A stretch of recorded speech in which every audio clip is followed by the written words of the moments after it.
Assalamualaikum dan salam sejahtera. Nama saya Saranisa Akila Bekti Zakaria, SEM 3, kelas 3A daripada kursus Ijazah Sarjana Muda Pendidikan Awal Kanak-kanak dengan Kebujian. Dalam video ini, saya akan menunjukkan cara batuk dan bersin yang betul.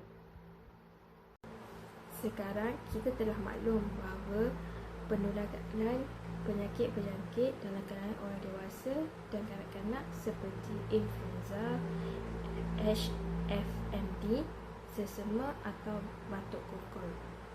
Berikut merupakan cara batuk dan bersin yang betul. Yang pertama adalah menggunakan tisu atau sapu tangan dengan cara begini. Kalau tiada pilihan lain, kita boleh juga menggunakan lengan untuk menutup hidung dan mulut seperti ini.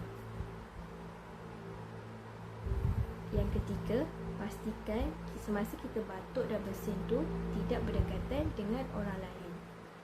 Yang keempat adalah pastikan selepas bersin dan batuk perlu mencuci tangan dengan menggunakan sabun atau hand sanitizer. Kesimpulannya, cara batuk dan bersin yang betul penting untuk menjaga kesihatan diri dan orang lain. Tubuh badan yang sihat adalah daripada penjagaan kesihatan dan penjagaan kebersihan yang baik. Jadi, kita perlu menjaga kesihatan dengan baik kerana lebih baik mencegah daripada mengubati. Sekian, terima kasih.